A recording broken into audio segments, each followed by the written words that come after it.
नमस्कार, आप देख रहे हैं छत्तीसगढ़ बात हमारे साथ और मैं हूं आपके साथ अभिषेक। आज बात होगी छत्तीसगढ़ में धान खरीदी पर हो रही सियासत पर। छत्तीसगढ़ में धान खरीदी चल तो रही है, लेकिन किसानों को अव्यवस्था का सामना करना पड़ रहा है। कई जगह के नाराज किसान सड़कों पर उतर आए हैं। पहले तो सहकारी समिति के कर्मचारियों की हड़ताल से खरीदी की रफ्तार सुस्त पड़ी। जब हड़ताल खत्म हुई तब भी किसानों की परेशानी कम होती नहीं दिखी। कई किसान जॉइंट अकाउंट होने के चलते केवल एक बार टोकन मिलने से परेशान हैं, तो कुछ किसानों की समस्या ये है कि ऑनलाइन टोकन कुछ मिनटों में खत्म हो जा रहे हैं। इसके अलावा कई जगहों पर मोबाइल नेटवर्क नहीं होने से ही टोकन नहीं मिल पा रहे। एक दिन में धान खरीदी केंद्रों में खरीदी की लिमिट कम करने से भी किसान परेशान हैं। अब इसके चलते किसान एक दिन में पूरी धान अपनी नहीं बेच पा रहे। कई किसानों को हफ्तों बाद भी भुगतान नहीं मिल रहा। इस अव्यवस्था पर पूर्व खाद्य मंत्री और कांग्रेस नेता अमरजीत भगत ने आरोप लगाते हुए कहा कि छत्तीसगढ़ जिसे धान का कटोरा कहते हैं, वहां आज किसान खुद को बेसहारा महसूस कर रहा है। नए पंजीयन, रकबा कटौती और वन अधिकार पट्टेदारियों के धान खरीदी में जो शर्तें हैं, वो भी कहीं ना कहीं परेशानी बढ़ा रही हैं। समय पर खाद बीज नहीं मिला और अब फसल बिकने को लेकर भी डर बना हुआ है। वे भगत के बयान पर पलटवार करते हुए उप मुख्यमंत्री अरुण साव कह रहे हैं कि कांग्रेस लगातार धान खरीदी को लेकर भ्रम फैलाने की कोशिश कर रही है, जबकि हकीकत यह है कि खरीदी सुचारू रूप से चल रही है। जहां भी किसानों को परेशानी आती है, सरकार तुरंत समाधान कर रही है। हम सवालों पर आगे बढ़ेंगे, उससे पहले एक बयानों पर एक नजर। कि पूरे प्रदेश में धान खरीदी को लेकर के जिस प्रकार से अव्यवस्था फैली है, किसान त्राहिमाम कर रहे हैं। छत्तीसगढ़ की पहचान धान की कटोरा से है। यहाँ धान की कटोरा के मालिक आज परेशान है। धान खरीदी में जिस प्रकार की अव्यवस्था फैली है, लोगों का परेशानी का सबब बन गया है। कांग्रेस की सरकार के समय अगर पिछले साल धान खरीदा है तो उसको नया पंजीयन की जरूरत नहीं पड़ती, वो अपने आप कैरी फॉरवर्ड हो जाता था। लेकिन सरकार बदलने के बाद पंजीयन के नाम पर, एग्री स्टेक के नाम पर लोगों को खूब परेशान किया। उल्टे लोगों का रकबा घटा दिया, काट दिया। कई जगह तो लोगों का खबर है कि शून्य कर दिया। वन अधिकार प्राप्त जो पट्टाधारी हैं, उनका धान खरीदने का कोई व्यवस्था नहीं। कंडीशन लगा रहे हैं, या तो राजस्व का बेचिए या तो वन भूमि का पट्टा का बेचिए। छत्तीसगढ़ में किसान अपने ही प्रदेश में अपने आप को बेसहारा महसूस कर रहे हैं। राज्य सरकार ने किसानों से धान खरीदी की पुख्ता व्यवस्था की है और जैसे जैसे धान की आवक हो रही है, आवश्यकता पड़ रही है, सरकार उसकी व्यवस्था सुनिश्चित कर रही है।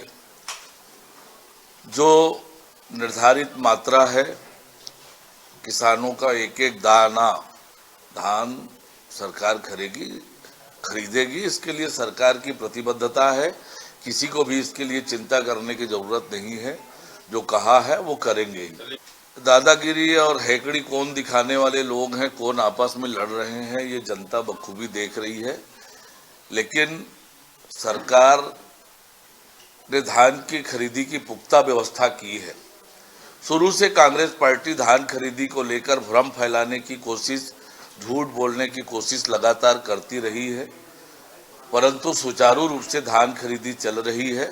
जहां पर भी कहीं किसानों को दिक्कत आती है, उसका निराकरण भी त्वरित रूप से सरकार कर रही है।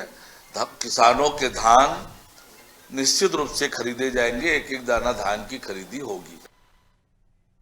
तो चलिए चर्चा को आगे बढ़ाते हैं। हमारे साथ बीजेपी से जसविंदर बग्गा हमारे साथ जुड़ चुके हैं। कुछ ही देर में बाकी मेहमान जुड़ेंगे। जसविंदर जी, देखिए, धान खरीदे तो हर साल होती है। कह सकते हैं कि एक कॉन्क्रीट सिस्टम होगा जिसके तहत ही धान खरीदी होनी चाहिए। हर साल ऐसी स्थिति क्यों बन जाती है कि विपक्ष फिर बोलता है कि धान खरीदी को लेकर अव्यवस्था की स्थिति है और समाधान ठीक तरह से किया नहीं जा रहा? देखिए अभिषेक जी, विपक्ष का काम कुल मिला के इस प्रकार की नकारात्मक राजनीति करना ही रह गया है छत्तीसगढ़ में, विशेषकर कांग्रेस के संदर्भ में अगर मैं बोलता हूं तो। इतना बड़ा कार्यक्रम है धान की खरीदी छत्तीसगढ़ की सरकार के, चाहे किसी की भी हो सरकार, सबसे बड़ी व्यवस्था वाला, सबसे बड़ी व्यवस्था के साथ खरीदी करने वाला एक योजना का अंग है। कांग्रेस ने भी 5 वर्ष छत्तीसगढ़ में, अभी पिछले 5 वर्ष सरकार चलाई है। उनको भी अनुभव है कि किस प्रकार से धान की खरीदी की जाती है। और भाजपा की सरकार, हमने 15 वर्ष धान की खरीदी का सिस्टम अगर हमने डेवलप किया तो उन 15 वर्षों में किया जब डॉक्टर मन सिंह जी की सरकार थी। और यह सिस्टम, यह लीक प्रूफ सिस्टम या पारदर्शी सिस्टम किस प्रकार से पूरे देश में छत्तीसगढ़ के मॉडल के रूप में प्रस्तुत किया हमने, ये आपने भी देखा है और पूरे प्रदेश ने और देशवासियों ने भी देखा हुआ है। तो बहुत ज्यादा मुझे लगता है कि कांग्रेस को इस प्रकार की नकारात्मक राजनीति ना करते हुए, इस प्रकार का भ्रम ना फैलाते हुए, किसानों को जबरदस्ती डराते ना हुए, उन्हें सकारात्मक विपक्ष की भूमिका अदा करना चाहिए। और मैं आपको बताता हूं कि लगभग 150 लाख मीट्रिक टन धान की खरीदी बहुत अच्छे से की हुई है और किसानों के खाते में लगभग 31,000 करोड़ रुपए की राशि का अंतरण भी किया है। आपने देखा है, पूरे प्रदेश ने देखा हुआ है। और विश्वास रखिए, 15 नवंबर से प्रारंभ हुई है खरीदी, 31 जनवरी तक हमने खरीदी करनी है। कुल अभी 20 दिन तो हुए हैं खरीदी होते। इन 20 दिनों में हम लगभग 20% किसानों का धान खरीद चुके हैं। 5,277 करोड़ रुपए से ज्यादा की राशि किसानों को अंतरित की जा चुकी है। जसविंदर जी, अगर आप कह रहे हैं कि आपका जो धान खरीदी का सिस्टम मॉडल सिस्टम है, तो एजमा क्यों लगाना पड़ रहा है कंप्यूटर ऑपरेटर समिति कर्मचारियों के ऊपर? इस तरह की स्थिति क्यों बन रही है? देखिए, उनके कुछ मांगे थी, उन्होंने अपनी मांगों को लेकर प्रदर्शन किया, सरकार को याद दिलाने की कोशिश की है कि उनकी मांगों पर गंभीरता से विचार होना चाहिए। लेकिन हमारी सरकार संवेदनशील है, अगर वो उनकी सुनेगी तो वो मूलतः किसानों के लिए समर्पित सरकार है। और जब हमने देखा कि हमारी धान खरीदी के समय के आते आते तक उन लोगों ने अपनी हड़ताल खत्म नहीं करने का निर्णय किया था, तब हमने किसानों को प्राथमिकता देते हुए, किसानों के प्रति अपनी संवेदनशीलता को प्रदर्शित करते हुए एस्मा लगाने की घोषणा की है। और वैकल्पिक रूप से, अभिषेक जी, वैकल्पिक रूप से हमने वहां पर सारा स्टाफ नियुक्त कर दिया था, कंप्यूटर ऑपरेटर तक हमने नियुक्त कर लिए हुए थे कि धान खरीदी में किसी प्रकार का डिले नहीं होगा। ये हमारी सरकार की प्राथमिकता है साहब। श्रुति जी, आंकड़े जसविंदर जी ने गिना दिए कि इतनी धान खरीदी हो चुकी है इतने किसानों की और उनके खातों में राशि पहुंच चुकी है, तो फिर कांग्रेस को क्या कहां समस्याएं दिख रही हैं? मैंने सुना अभी किसान कांग्रेस हड़ताल भी करने वाली है। जी, सबसे पहले आप सभी को मेरा सादर जय जोहर। और देखिए अभिषेक जी, भारतीय जनता पार्टी की मंशा जो है हम यहीं से समझ लेते हैं कि कितनी असंवेदनशील सरकार है।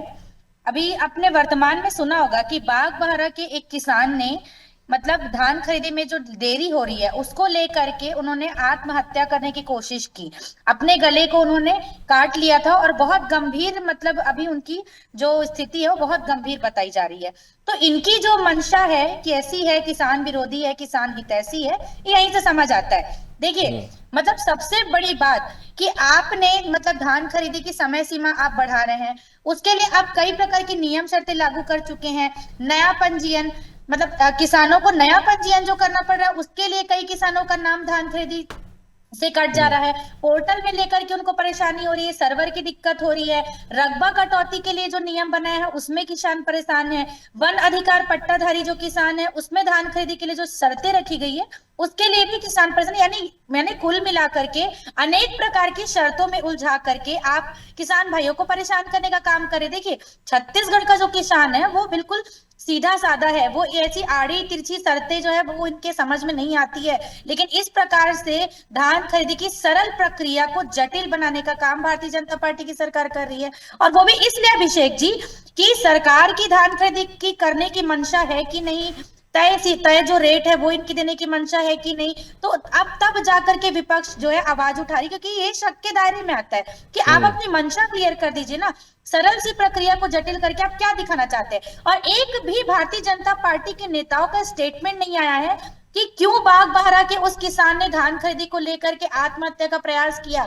ना भारतीय जनता पार्टी के कोई नेता उस पर कुछ बोलते हैं, ना जाकर के उस किसान भाई की स्थिति को देखते हैं, ना उनके परिवार से मिलते हैं। तो कहां तक सरकार कितनी संवेदनशील है और किस प्रकार की इनकी मंशा, ये मुझे समझ नहीं आ रही है। जसविंदर जी, किसान अपना गला काट लेता है, ये तो एक घटना उन्होंने बताई, और भी ऐसी कई घटनाएं हैं, हालांकि उसमें आत्महत्या तो नहीं की है, लेकिन किसान परेशान है। बोल रहे पहले तो पंजीकरण में समस्या आती है, पंजीकरण हो भी गया तो टोकन जनरेट करने में समस्या आती है, टोकन जनरेट ऑनलाइन करने जाओ तो साइट ही आपका बैठ जाता है। बीच में तो एप्लीकेशन में भी समस्या आ रही थी, ये तू हर टोकन जो है व्यवस्था चल नहीं रही थी, काफी सारी शिकायतें आई हैं। आप कह रहे हैं कि एक आदर्श मॉडल आपने बनाया है सिस्टम, लेकिन सच्चाई तो ये भी है कि कई लोगों को, किसानों के पास तो फोन नहीं है, या फिर वो चला भी रहे हैं तो बटन वाले फोन है, उनको ये सब समझ में नहीं आता। हम माना आपने ऑफलाइन व्यवस्था की है, लेकिन उसमें भी कहीं ना कहीं कंफ्यूजन की स्थिति बनी हुई है किसानों में, कई किसान इससे परेशान हुए। अभिषेक जी, महासमुंद के जिस किसान का विषय श्रुति जी ने बताया है, हम सब उस विषय को लेकर गंभीर हैं और हमारी संवेदनाएं भी उस किसान परिवार के साथ में कि उसे इस प्रकार की वातावरण का निर्माण क्यों हुआ जिसके कारण उसे ऐसा कदम उठाना पड़ा। सरकार इस बारे में गंभीरता से चिंतन भी कर रही है और लगातार पूछताछ भी हो रही है कि ऐसा क्यों हुआ होगा। लेकिन मुझे लगता है कि आपने खुद कहा कि ऑनलाइन में जहां पर दिक्कतें हैं, हमने ऑफलाइन 70-30 के रेशियो में रखा हुआ है और ऑफलाइन टोकन भी बन रहे हैं, आपकी जानकारी में है, उससे बहुत डिटेल में जाने की जरूरत नहीं है। लेकिन मुझे श्रुति जी की कुछ बातों का जवाब देना आवश्यक लगता है कि किसानों की चिंता करने वाली कांग्रेस जब 5 वर्ष सरकार में थी ना अभिषेक जी, यही उससे पहले 3 वर्ष और थे अजीत जोगी के समय, ये किसानों के धान को पानी में डुबा डुबा के खरीदते थे साहब, रुलाते थे किसानों को, उन आंसुओं में जो पानी के रूप में रहता था वहां धान को डुबाते थे और तब धान खरीदी करते थे। ये कांग्रेस भूपेश की सरकार के समय 5 वर्षों में गिरदावरी के नाम से किसानों का रकबा काटती थी साहब कि कम धान खरीदना पड़े, और यही कांग्रेस फटे पुराने बारदाने देती थी। यही रकबा कांग्रेस काटने का आरोप तो कांग्रेस भी आप पर लगा रही है। वो देखिए, मैं क्या कह रहा हूं कि कांग्रेस को नकारात्मक राजनीति के भाव से ऊपर आना चाहिए। उनकी इन्हीं बातों के कारण तो जनता उनसे दूर होती जा रही है। आप छत्तीसगढ़ में देखें, पूरे देश में आज कांग्रेस कहीं पर भी राजनीतिक परिदृश्य में सत्ता में नहीं दिखती आपको। 2-3 छोटे छोटे राज्य इनके हाथ में बचे हुए हैं, सिर्फ इस कारण से कि इनकी राजनीति नकारात्मक रूप से हो गई है। मैं मानता हूं जब इतना बड़ा कोई अभियान चलेगा खरीदी का, 3 महीनों तक के लगभग 25-26 लाख किसानों के पंजीयन के साथ 160 लाख मीट्रिक टन की खरीदी, जिसमें 33,000 करोड़ से ज्यादा रुपए का अंतरण होना है, तो कहीं पर कुछ चूक 19-20 हो भी सकती है। और मैं सरकार के अंग के नाते स्वीकारता हूं कि कहीं पर 19-20 हुआ होगा, लेकिन हमारी सरकार की संवेदनशीलता देखिए अभिषेक, हम रोज बरोज मॉनिटरिंग करते हैं। हमने पूरे हर धान 2739 धान खरीदी केंद्रों पर भारतीय जनता पार्टी ने अपने लोगों की एक टीम बनाई हुई है जो रोज वहां पर जाती है, किसानों से बात करती है, वहां के प्रबंधकों से बात करती है, धान खरीदी के सिस्टम को देखती है, और जहां पर भी चूक दिखती है तुरंत उसका फीडबैक हमारे जिलाध्यक्ष के माध्यम से प्रदेश के बड़े नेताओं तक पहुंचता है और रात को ही उसके निराकरण की कोशिश होती है। आप विश्वास रखिए, पिछले 20 दिन के रिकॉर्ड को देखिए, पहले दिन जो आपको व्यवस्था दिखी होगी आज नहीं दिखती है, और मान के चलिए 31 जनवरी तक की हमारी डेडलाइन है। हम पूरा जितना हमारा लक्ष्य है, हम किसानों का एक एक दाना धान खरीदेंगे, एक मुश्त पैसा उनके खातों में डालेंगे। देखिए बात तो सही है, जब इतनी जो कहती है वो करती है। ठीक है रमेश जी, बात तो सही है, इतनी बड़ी संख्या में किसानों से धान खरीदी हो रही है, थोड़ी बहुत 3-5 तो हो ही सकता है, लेकिन जितनी अच्छी छवि बनाने की कोशिश कर रहे हैं जसविंदर जी, क्या उतनी ही अच्छी स्थिति है इस वक्त छत्तीसगढ़ में? कुछ प्रैक्टिकल समस्याएं आ रही है, जैसे ये जो वन अधिकार पट्टेदार है उनको लेकर समस्या आ रही है, कुछ लोगों के जॉइंट अकाउंट है, सिंगल अकाउंट सिस्टम नहीं है, तो वो उसको लेकर परेशान हो रहे हैं, और ऐसी कई ऐसी व्यवहारिक समस्या है जिन पर काम करने की जरूरत है। देखिए अभिषेक जी, मैं अगर एक लाइन में अगर कहूँ इस बात को, तो अभी वर्तमान सरकार विष्णुदेव साय की धान खरीदी की जो व्यवस्था लागू की है और जिस तरीके से धान खरीदी हो रही है, मेरे अनुभव में 25 सालों में वो सबसे अच्छी और बेहतर व्यवस्था है। किसान, किसी भी एक किसान, ऐसे किसान से आप पूछ लीजिए जिसने धान बेचा है, तो आप देखेंगे कि 48 घंटे के भीतर उसका भुगतान सुनिश्चित हो गया है।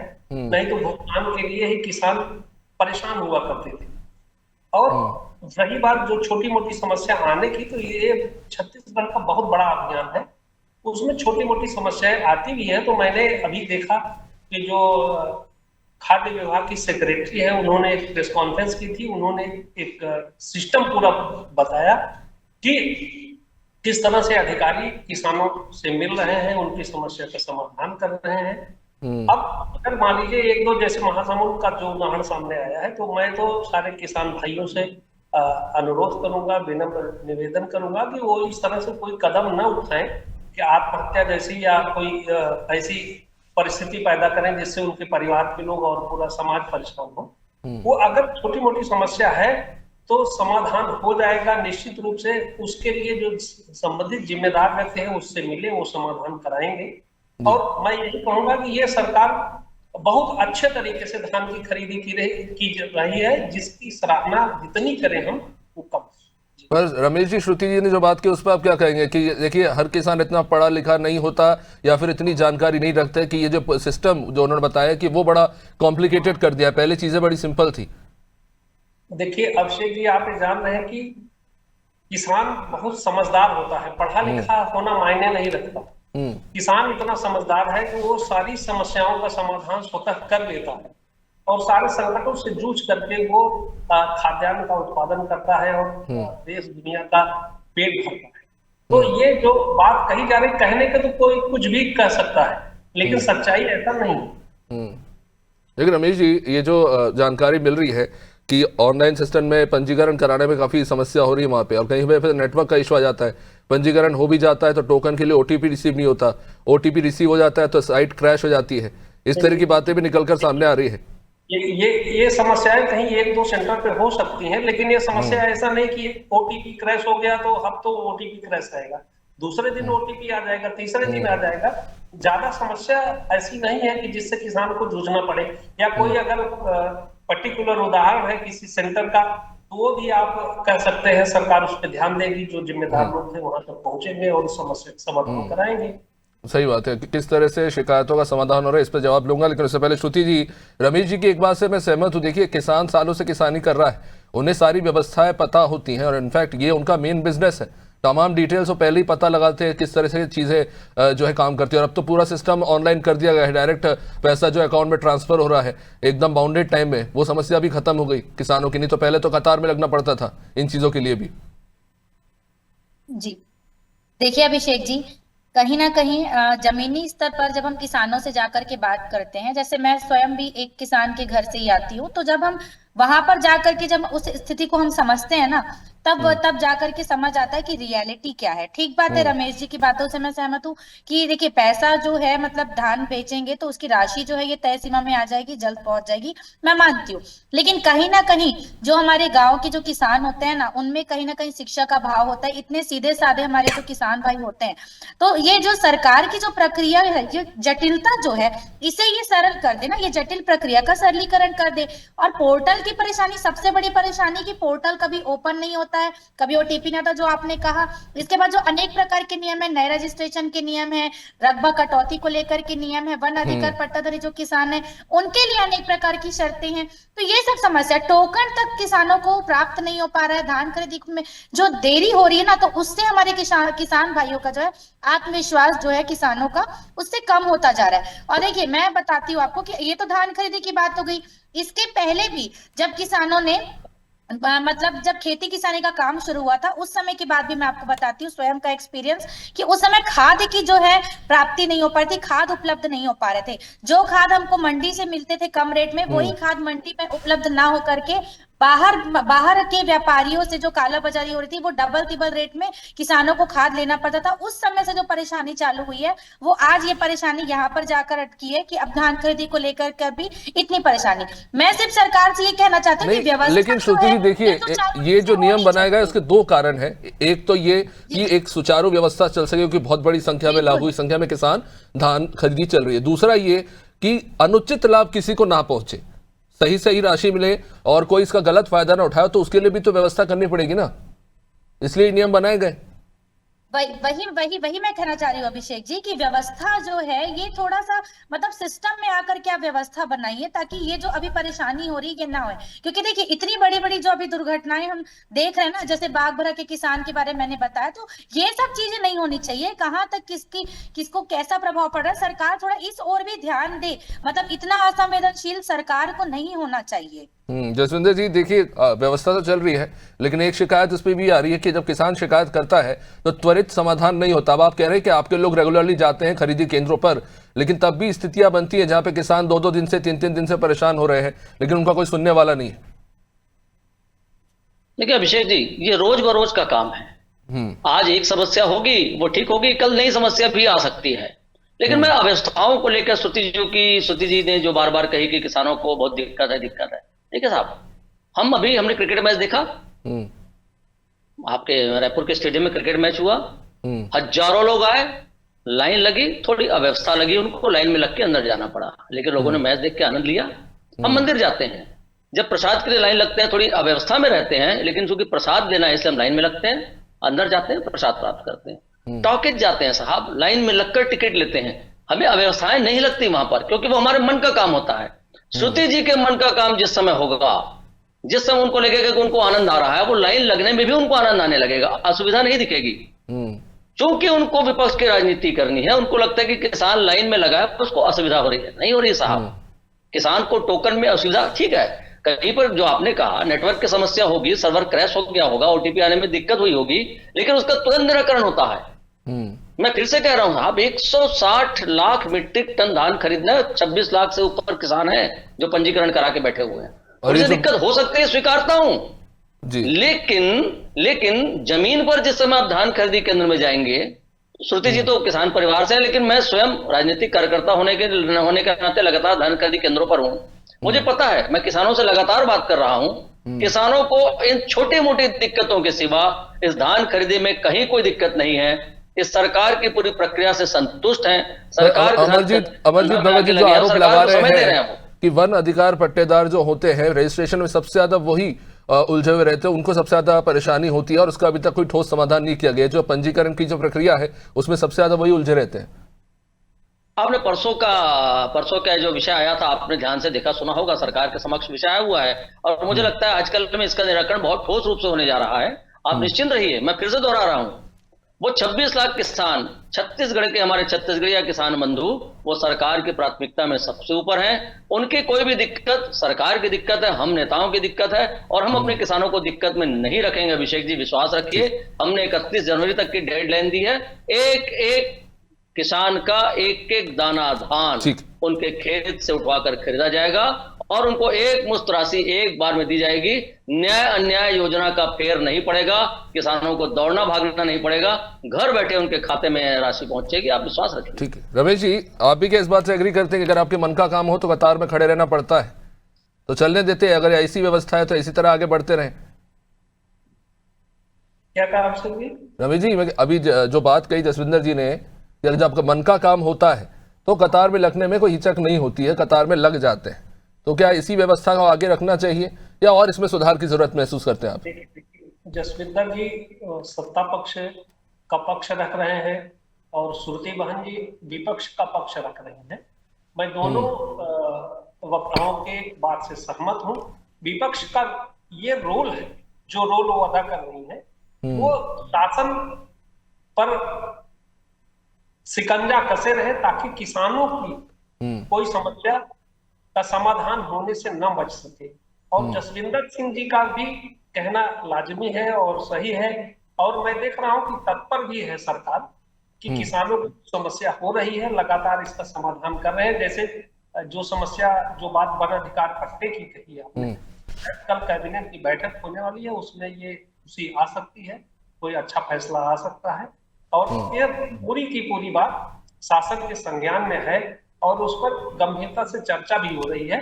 और दूसरी बात जो आपने कहा कि ये व्यवस्था को चालू रखा जाए, तो अपडेशन और उसमें सुधार संशोधन की गुंजाइश हर समय, हर क्षण, हर दिन रहती है। वो हमेशा उस विकल्प को खुला रखना चाहिए। मेरे ख्याल से वो सारे विकल्प भी सरकार खोल के रखे हुए हैं। निश्चित रूप से उम्मीद करते हैं कि जो समस्या है उसमें सुधार हो। बहुत बहुत शुक्रिया आप सभी मेहमानों के इस चर्चा में जुड़ने के लिए। तो देखिए, धान जो है छत्तीसगढ़ में राजनीति के हमेशा केंद्र में रहा है, और एक कह सकते हैं कि जो भी सरकार में होता है उनके लिए एक प्रतिष्ठा का विषय बन जाता है। तो ऐसे में जहाँ गड़बड़ी होती है तो सबसे पहले विपक्ष सवाल उठाता है, और कहीं ना कहीं अभी जो स्थितियां बन रही हैं, कुछ जगह सुधार है और कुछ जगह सुधार की आवश्यकता है, तो वहां पर काम करने की जरूरत है। देखते रहिए अनादि टीवी। नमस्कार।